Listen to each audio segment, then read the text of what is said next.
Oi, gente! Hoje, nosso Pod Campus Conectando Ideias tem um convidado especial para falar sobre juventude. É lógico que a gente não podia trazer aqui alguém que estivesse vivenciando o auge da juventude. Eu estou com meu amigo aqui, Jonathan, ele veio de São Fidélis e a gente vai fazer uma conexão especial nesse encontro entre Campos e São Fidélis com algo em comum, políticas públicas para a juventude. Jonathan, seja bem-vindo, obrigado pela participação, pela oportunidade de você estar junto com a gente aqui. Se apresenta para todo mundo, fala de onde você vem, o que você está fazendo, fala para a gente. É um prazer estar aqui com o Hugo, a gente tem uma amizade de muito tempo, trabalhando em prol de juventude, políticas em geral, para toda a nossa população do norte fluminense, do interior, e a gente como jovem sabe como falta representatividade, programas que realmente incluem o jovem na vida pública, no trabalho, entre outras áreas.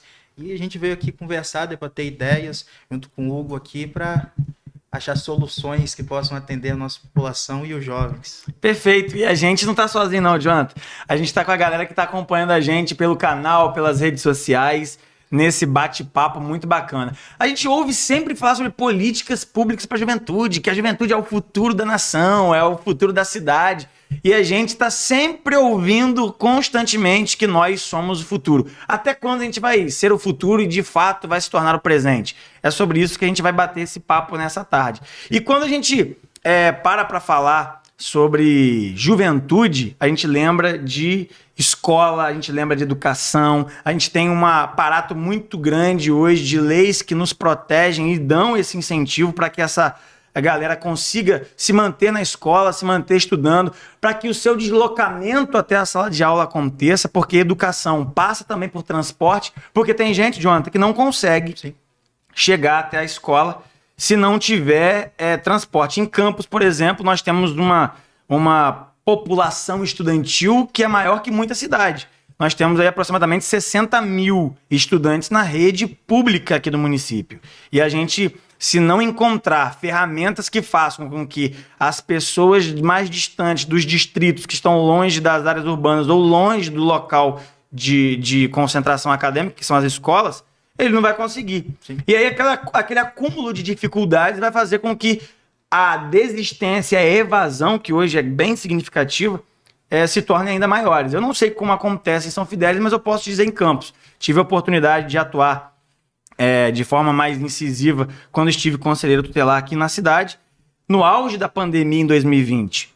E a gente encontrou uma situação um pouco calamitosa. A gente estava naquele período, naquele momento do distanciamento social. Eu estou só fazendo esse resgate para a gente poder desenvolver e a gente entender como a nossa cidade estava.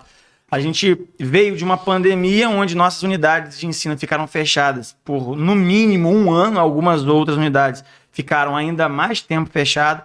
E eu me lembro de uma dificuldade que a gente vivenciou no conselho, que era quando o município não estava abrindo as escolas, óbvio, por causa da quarentena, e a gente teve a interrupção da merenda escolar. E aí tem muita gente que até brinca, né, falando assim, você vai para a escola para estudar ou para merendar, aquela coisa toda.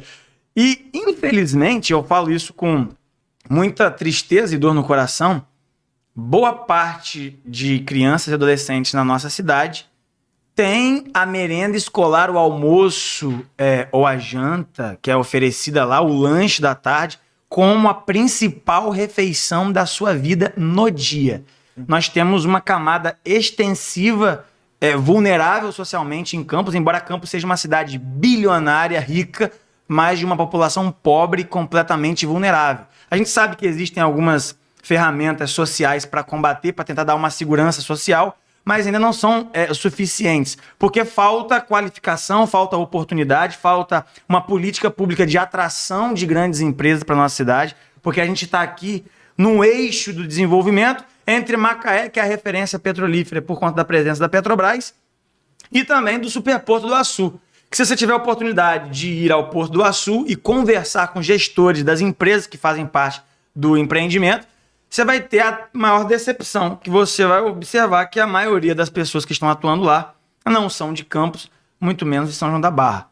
E mais difícil ainda de São Fidélis. Então, se a gente não fizer esse link, e aí eu volto dizendo da dificuldade que a gente teve naquele ano da pandemia, nós tivemos que acionar o Ministério Público para que as escolas voltassem a fornecer merenda no período da pandemia, e essa foi uma briga que se logrou vitoriosa em 2021, para que a gente conseguisse o mínimo de segurança alimentar para esse público, que eram crianças, adolescentes e jovens que estavam na escola pública e tinham a sua alimentação interrompida. Isso foi uma vitória na época. Né? Por isso que a gente fala de política pública para a juventude, mas a gente precisa que a juventude também participe da política, que se envolva, que se discutam as ideias, que se discutam as prioridades da cidade. Por que a juventude não pode opinar no orçamento? Por que a juventude só é plano de proposta ou de discurso? Até quando a gente vai ficar no papel?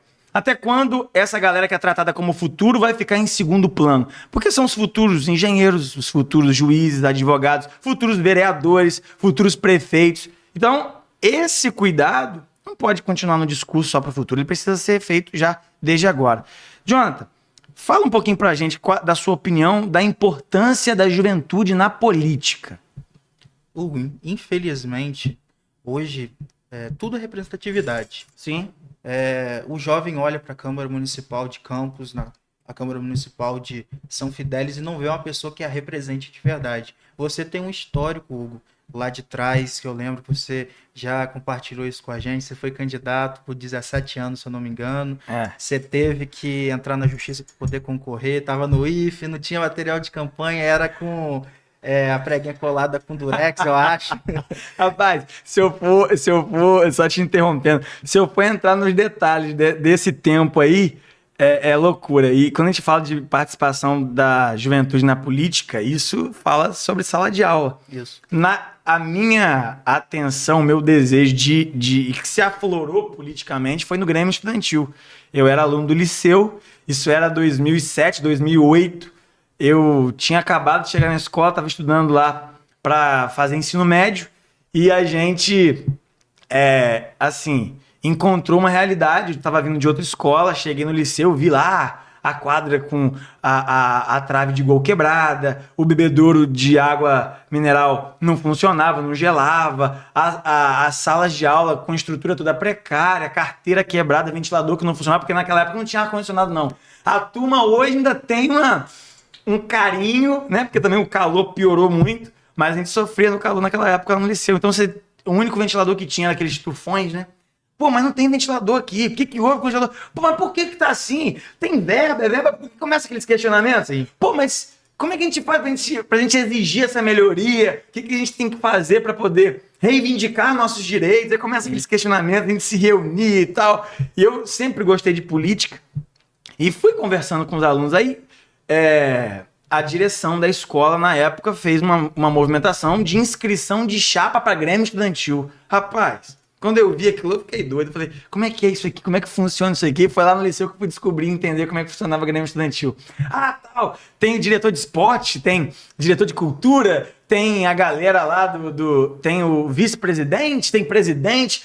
E o Grêmio é aquela organização representativa que vai lutar pelos direitos dos estudantes dentro da unidade escolar e fora também. Rapaz... Então, antes de a gente pensar em disputar a eleição, de fazer campanha com papel xerocado, como você estava me brincando aqui, de fazer praguinha, porque a praguinha realmente foi o pedaço de papel colado com durex na camisa, ia pra rua para falar para as pessoas, não, a gente não pode se conformar com isso daqui. Porque naquela época, não diferente de hoje, as pessoas viravam e falavam assim, poxa, muito bom, o prefeito tá aqui, tá trocando a lâmpada do poste, maravilhoso. Aí, nessa época não tinha Instagram, não tinha Facebook, era Orkut, campeão. Era Orkut, respeita a idade do papai. Era Orkut. Então a galera ia pra rede social, MSN, não sei o quê, e comentava, nossa, o prefeito maravilhoso, tá trocando a lâmpada. A gente começava a questionar, tá comemorando, tá batendo palma, por quê? Você paga pra ter a iluminação da sua rua funcionando. E paga caro. Sim. A taxa de iluminação pública, quando entrou em vigor em Campos, era uma das mais caras do estado do Rio de Janeiro. E aí tinha um pessoal lá batendo palma, agradecendo. Tá agradecendo o quê? Tá comemorando o quê? Você paga pra ter isso. Tá passando saneamento básico aqui no meu bairro. Tá tendo agora água encanada. Você paga uma das taxas de água e esgoto mais caras do estado do Rio de Janeiro por essa concessionária que hoje presta serviço em Campos. Então, assim, Você não precisa agradecer ou ovacionar ninguém, não. Você tá pagando por isso. Então, assim, esses pensamentos que foram aflorando, começou na escola, começou no movimento. E aí entra a questão da política pública da juventude. Eu tô falando de mim aqui em Campos. Rapaz, se eu for parar pra falar isso pra você e for te contar as histórias, só pra poder passar pra você falar, senão eu falo sozinho. Em 2009, o governo do estado, na época era Sérgio Cabral, governador. A gente estava no liceu. O liceu é assim, o campista que já estudou no liceu sabe o que acontece naquela escola. A galera passa a vida toda estudando ali, Jonathan, com uniforme cinza. A camisa era cinza, a calça cinza e tinha que ser tênis preto. Inclusive, se você não tivesse dentro do padrão, você não entrava para assistir aula. O negócio era assim. E a gente sonhava em chegar no terceiro ano do ensino médio. Rapaz, pelo amor de Deus, tô doido para chegar no ensino médio, no terceiro ano do ensino médio, porque o terceiro ano era liberdade. Camisa branca, escrito liceu e calça jeans e o tênis da cor que você quisesse. Meu amigo, era tipo, venci. Passei do momento do saquinho de cimento, que a gente falava carinhosamente. Saí do saquinho de cimento e agora tô livre, irmão. Sou do terceirão. Me respeita que aqui é chapa quente, papai.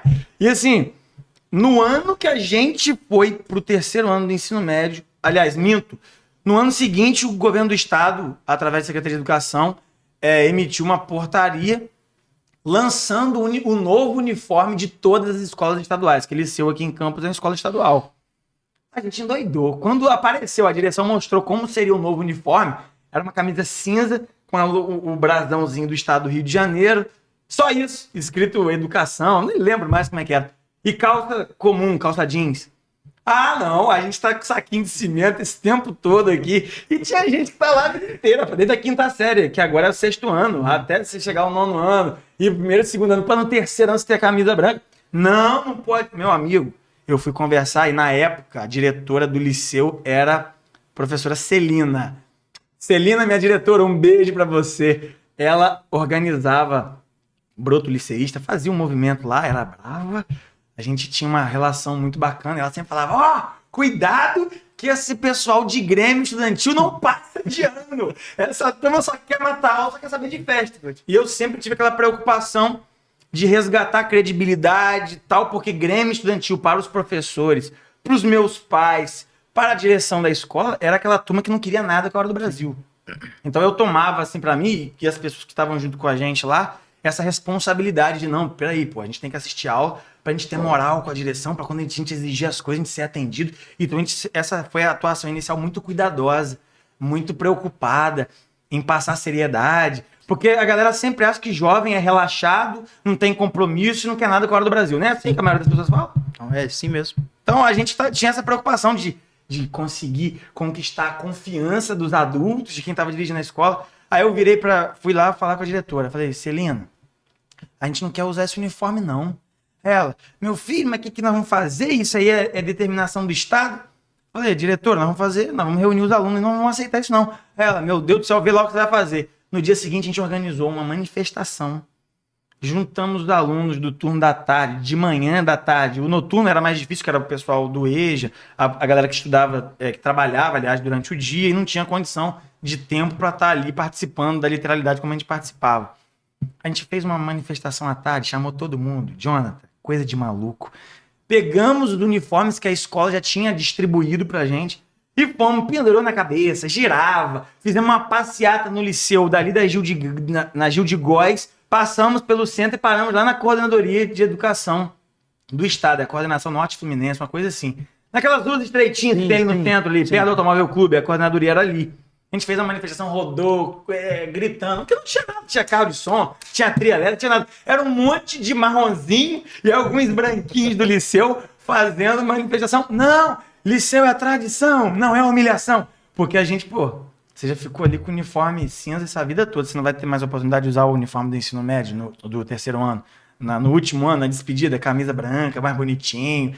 Então, assim, todo mundo que estava ali almejava chegar no terceiro ano. Agora o governo do estado vem para cá para poder atrapalhar. Sim. Eu sei que a gente foi parar na capa de jornal de vários jornais de Campos e do estado.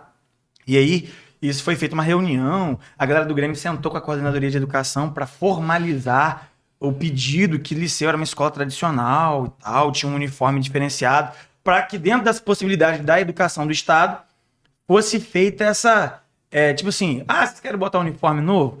Deixa o liceu com uniforme tradicional, uma escola, né, tal, não é melhor do que as outras, mas tinha um prestígio por conta daquela tradição, por conta de ser um prédio histórico, de todos os valores e símbolos que aquela escola carrega, com muito carinho a gente carrega até hoje, porque aqui em Campos, assim, uma vez liceísta, você é liceísta pra até morrer, irmão, não tem jeito. E assim, a gente conseguiu, e aquela vitória de ir conversar com o Estado, com as autoridades, e ter a liberação daquela escola para não ter que entrar nesse uniforme novo, cara, aí que a gente começou a ter noção do poder que tem a juventude e do povo, de uma forma geral, quando se une por uma mesma causa. Amigo, esse foi o pontapé inicial. A gente conseguiu, o liceu até hoje tem o uniforme cinza e o branco do terceiro ano do ensino médio, graças a um grupo de estudantes que foram para a rua balançar o uniforme. Isso não é mérito meu nem do Grêmio, mas dos estudantes, porque você pode ter Grêmio que o estudante não abraça. Sim. Mas quando tem adesão, ninguém segura, irmão. Sim. Então, se as pessoas hoje soubessem o poder e a força que elas têm para não se conformar com o que lhes é entregue, mesmo contribuindo caro e tendo contraprestação fragilizada e deficiente, a gente teria resolvido muitos dos problemas que nós temos aqui em Campos hoje. Eu não sei como é que é São Fidélis, mas assim, destaca um pouquinho pra gente da sua opinião sobre política pública para a juventude. Qual é a importância tanto do envolvimento dos jovens na política, né, eleitoralmente falando, e também de políticas públicas para a juventude, que é os serviços do Estado, das prefeituras, pensando nessa galerinha que está crescendo e logo, logo vai ocupar as posições profissionais na cidade. Que eu estava falando sobre representatividade. Você sabe muito bem como é isso, você viveu isso e lutou por isso, para que nós jovens temos espaço de voz, não só dentro da escola, mas também na política. Hoje, muitos jovens veem a política como uma coisa distante, que vem uma política que não interessa para eles, não sabe que faz a diferença na vida deles.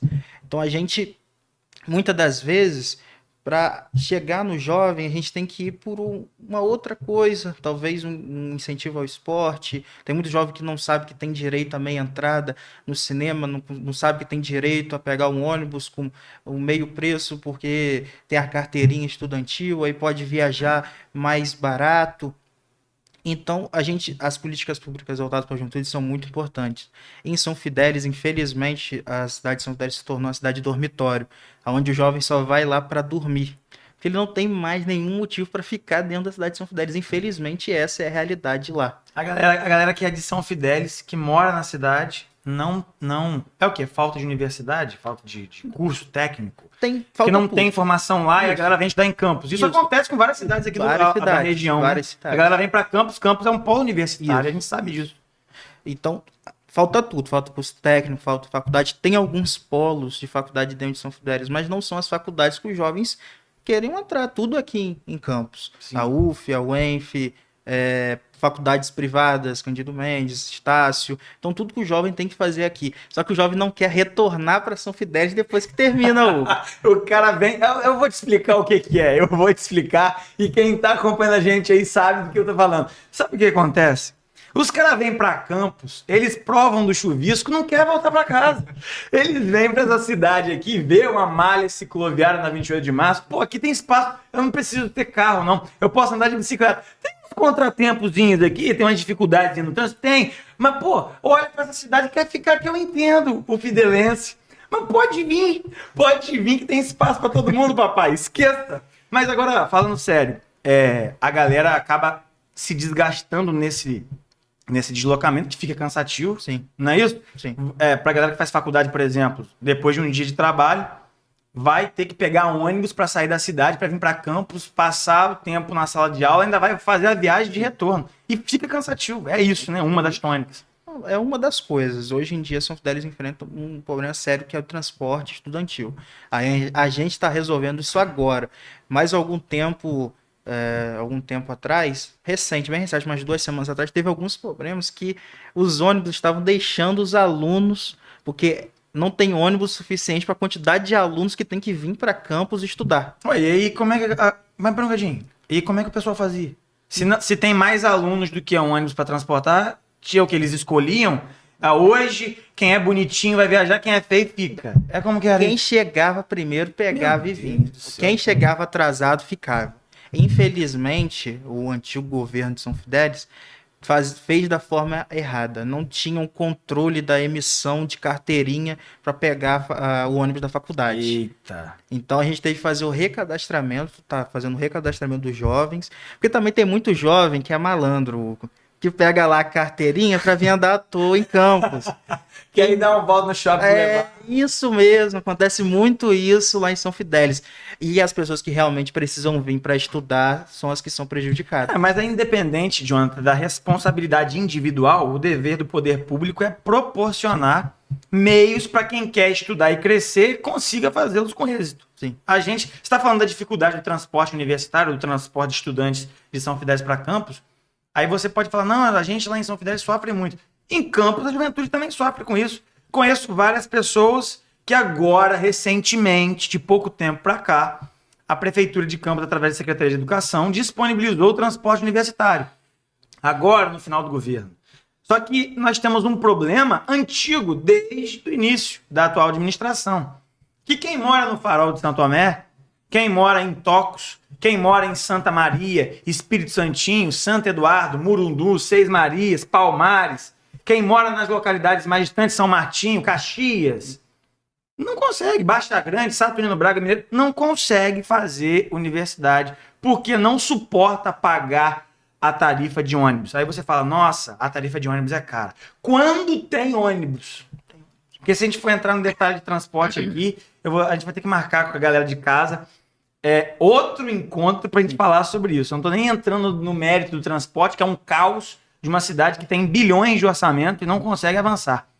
Isso aí vai ficar para outro momento. Mas a gente está falando de educação. E aí, quando a gente olha para uma cidade, os setores estão totalmente integrados. Aí você vai falar de transporte, você está afetando a educação, você está afetando o emprego, porque as pessoas das localidades mais distantes não conseguem trabalhar no centro. E aí o empregador, quando pega um currículo, ele vai pegar e vai olhar, não, esse daqui mora muito longe, mora lá no outro distrito, mora numa localidade mais distante do centro, não dá não, porque vai chegar atrasado, eu vou me aborrecer, então é melhor chamar uma pessoa e ver um currículo de alguém mais da área urbana do centro. Então você tem essa segregação assim, zonal, de bairro, sei lá, como é que a gente se expressa com relação a isso, enfim. Então você tem vários fatores alterados quando você tem um problema de transporte. Você está falando de transporte de universitário, Agora, o estudante em campus pode fazer ali um cadastro, eu acho que já está até encerrado, para você passar por um processo seletivo. E eu, sinceramente, ainda vou me inteirar sobre isso para trazer aqui para o nosso Podcampus, para a gente avaliar e entender como funciona esse processo seletivo. Daqueles que, conforme foi publicado, o atendimento para o transporte universitário é para pessoas que estão fora da área urbana. Qual é o entendimento da Secretaria de Educação da área urbana, que está dentro ou fora da área urbana? No plano diretor, você tem uma mancha no mapa, uma mancha rosa, que é identificada como zona urbana no município. No mapa de campos do plano diretor, lá em Morro do Coco, é área urbana, porque está manchado de rosa, porque tem uma significativa concentração de residências lá. Lá em Santa Maria, Farol de Santo Tomé, são extremos da cidade, Serrinha, no plano diretor, no mapa do plano diretor, tem uma manchinha rosa lá, que há uma concentração urbana. Então, o que é o transporte que deveria atender quem está fora da zona urbana? Qual é o entendimento desse estar fora da zona urbana? E como funciona esse processo seletivo para quem quer estudar e está longe para ter direito agora a esses novos ônibus do transporte universitário? E aqui eu não estou fazendo crítica negativa, estou fazendo um questionamento. Que bom que hoje nossos estudantes têm chance, eu estou falando chance, porque não é para todos. Porque a gente tem problema aqui também, da demanda ser maior do que o serviço disponibilizado. Às vezes você não consegue atender todos os estudantes. E eu, sinceramente, não posso falar daquilo que eu não sei. Não sei se hoje o estudante que não passou no processo seletivo, o que é feito com ele? Fica em casa, tranca a matrícula e tenta no próximo semestre. Não sei se acontece isso. É uma hipótese que a gente está falando sobre isso aqui. Sim, entendeu? Sim. Então essa dificuldade aqui em Campos já foi maior. E quando você fala de política pública para a juventude, você discute lei do passe livre. Sim. Que essa rapaziada tinha a carteirinha para entrar pela porta da frente no ônibus, e ela foi uma das pautas que a gente reivindicava quando estava no movimento do Grêmio no liceu, depois quando eu estive no Grêmio do IFE, a gente tratou dessa pauta. Lei de meia entrada. Você acredita que tem jovem que não sabe que ele pode pagar a meia entrada num show, ou num cinema, ou no teatro? Tem, isso acontece aqui, infelizmente. Então, assim, a gente vê muita pauta de questionamento e reivindicação pra gente ter melhoria, pra gente conseguir ter espaço. Porque, assim, o ônibus que você pega quando você entra pela porta da frente faz parte da educação, porque faz parte do seu deslocamento. Sim.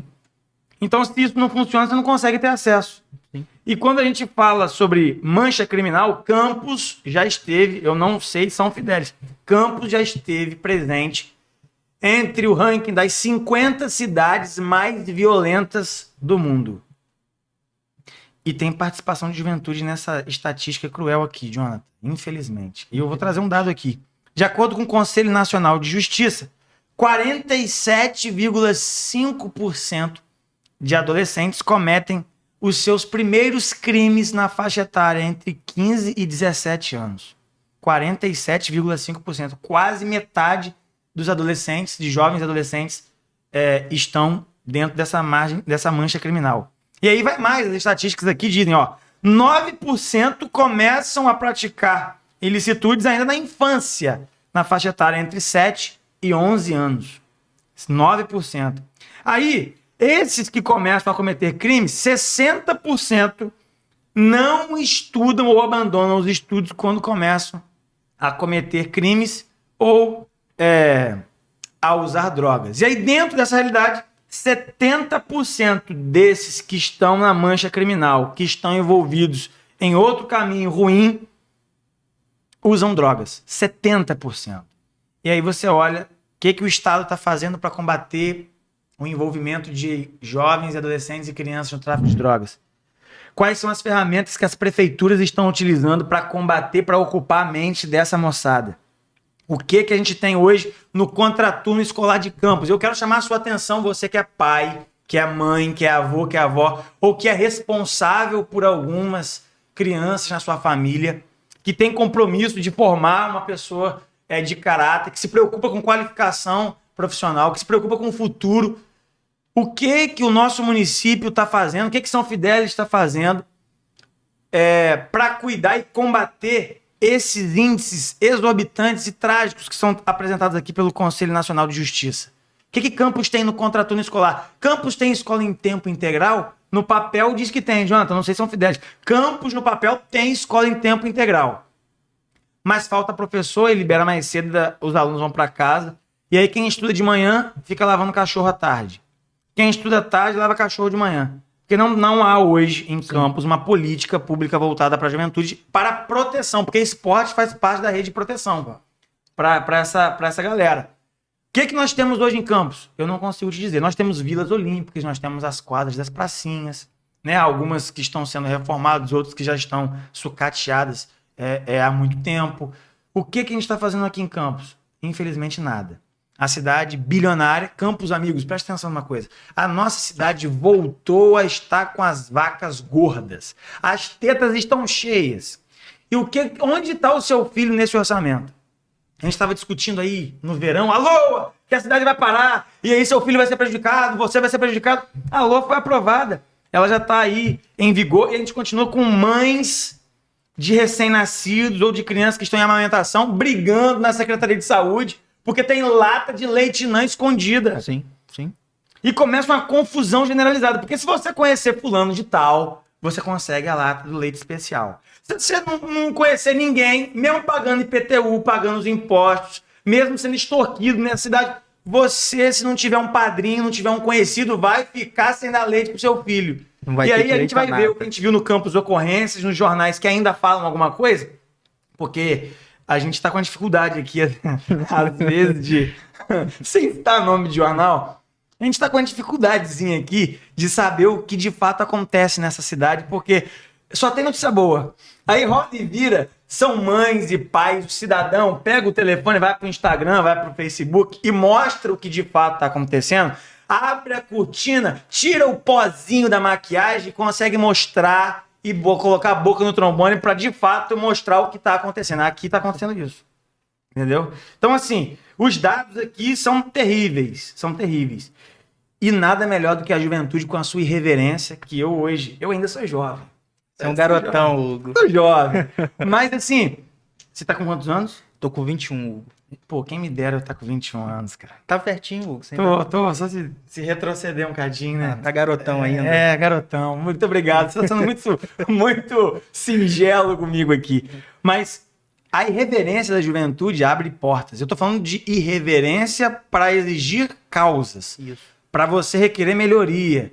E a gente fez isso e conquistou na época, lá na escola, na coordenadoria do Estado. Conseguimos aquilo que eu estava contando aqui mais cedo sobre o liceu, porque a gente fez uma manifestação pacífica, ordeira, sem quebra-quebra, sem tumulto, com uma causa justa e plena. Então, é chamar a atenção, acho. Esse bate-papo nosso aqui, junto com você, que está aqui junto com a gente, é para chamar você a sair da zona de conforto, a requerer, a brigar no bom sentido, pelos seus direitos, a sair da zona de conforto, sair do conformismo, isso aqui não tem mais jeito não, a política já está acabada. Amigo, se você pensa dessa forma, você vai continuar sendo governado pelas más pessoas, não é isso, Jonathan? Sim. Se você se conforma com os problemas, os mesmos problemas que você tem na sua rua, no seu bairro, esse tempo todo, você vai passar mais 4 anos reclamando. Porque a gente está falando de política pública para a juventude, do envolvimento da juventude na política e no envolvimento nas escolhas, como esse ano a gente vai ter. Se a gente não aproveitar essa oportunidade, a gente vai levar mais 4 anos reclamando. E aí não vai adiantar de nada. Esse é o ano de você exercer a sua reclamação de forma fidedigna, enérgica, com a pontinha do seu dedo. Eu tenho certeza que em São Fidélis vai dar certo. E Jonathan, para quem não conhece, não entendeu, lá o prefeito foi cassado, né? Pra gente poder finalizar. O prefeito foi cassado, teve um novo processo, entrou o presidente da Câmara. Só resume para o pessoal entender, você hoje está participando dessa construção em São Fidélis. O prefeito foi cassado, o ex-prefeito Amarildo, e o vice dele entrou, José William. Muitas coisas aconteceram no período de 7 anos que foram do governo do ex-prefeito. Uhum. Não posso dizer que os primeiros 4 anos foram ruins, mas os últimos 3 anos não foram bons para a cidade. Foi no período que aconteceu isso de ter mais gente para usar os ônibus do que ônibus. A prefeitura não estava liberando no período dele, que ele ainda era prefeito. Os estudantes universitários pediam para ter um ônibus no turno da tarde, porque eu não sei, você não deve saber, Hugo, mas lá em São Fidélis só tem um ônibus para vir para cá estudar no período da manhã e à noite. Os alunos que estudam de tarde não tem como vir, tem que se virar. Entendi. Entendeu? E, infelizmente, aconteceu muito disso no antigo governo, e agora a gente está tentando reconstruir e colocar a educação, o transporte nos trilhos para que a nossa cidade de São Fidélis volte a caminhar e que realmente volte a ser um orgulho para nós fidelenses, que, infelizmente... O chuvisco é muito bom, Hugo, mas o fidelense tem que voltar para a nossa cidade, para trazer o conhecimento que é adquirido dentro da faculdade, no IFE, para lá, para entregar para a população mais velha, a população mais carente. Você estava falando aqui, Hugo, sobre o jovem não ter oportunidade de transporte. A gente é a favor da escola integral, a gente sabe que algumas escolas, tanto em São Fidélis como em Campos, têm um ensino integral, mas muitas vezes falta professor, como você mesmo disse. Sim. Manda o aluno embora. E quando o Estado, Hugo, ele pode dar mole, mas o crime não dá mole, não. Não dá, infelizmente. Aquela mãe lá que não tem como deixar o filho na creche, o crime já está de olho naquele filho. Quando aquele filho está na rua e também não tem oportunidade de ir para o ensino fundamental ali para a escola, o crime também está de olho. Tem um MC chamado MC Cid que fala: quando o Estado não dá educação, o crime vai lá e abraça. Infelizmente, esses dados que você trouxe aqui são muito tristes, porque quanto mais a gente tem que fazer políticas que preservem o jovem dentro da escola, que consiga integrar para ele alimentação, esporte, lazer dentro da escola, para que ele não saia, para que o mundo abrace ele. É isso é importante. Como é que é o nome do novo prefeito de São Fidélis? José William. José William, aproveita essa oportunidade aí, meu amigo, que você está dando espaço para a juventude para construir esse momento e manda brasa. Escuta essa galera, porque eles não são só futuro não, eles já são o presente e estão querendo participar da construção desde agora. Eu quero, Jonathan, te agradecer pela oportunidade de você estar aqui com a gente, de estar batendo esse papo maneiro, bacana, de estar compartilhando aí essas experiências de São Fidélis e de Campos. envolvendo a juventude e dando o protagonismo que eles precisam. Quero agradecer você que está com a gente aqui até agora também, nesse bate-papo, e dizer, ó, não perca a hora, não perde o prazo, não. Você tem até o dia 6 de maio para regularizar o seu título e fazer a maior manifestação que você pode fazer. Na ponta do dedo, no dia 6 de outubro, fazendo escolha de vereadores e prefeitos que possam representar você da melhor maneira. E o mais importante, que não suma depois das eleições. É isso? Uma informação que muito jovem não sabe. A gente tem até o dia 8 de maio para tirar o título. Falei 6, perdão, é até dia 8. Dia 8 de maio. Você, jovem, que tem 15 anos, mas faz 16 depois da data limite, que é o dia 8 de maio, você pode tirar seu título de eleitor. Boa. E tá votando nessa eleição. Boa, fica ligado, anotou aí? Importante isso, importante. Então é 8 de maio. Não deixe de participar da revolução, não. Essa é a maior revolução pacífica e que faz grandes efeitos que eu e você podemos participar. Obrigado, Jonathan, pela sua companhia, irmão. Sucesso em São Fidélis, tomara que dê certo. Sempre. Mas não proíbe a galera de vir pra cá comer chuvisco e participar da Chuvisco é muito bom, não tem Campos como. tem um coração grande, tem espaço para todo mundo. Sim. Gente, obrigado pela companhia. Até o próximo Pod Campus, conectando ideias e trazendo grandes soluções. Chega junto, até a próxima.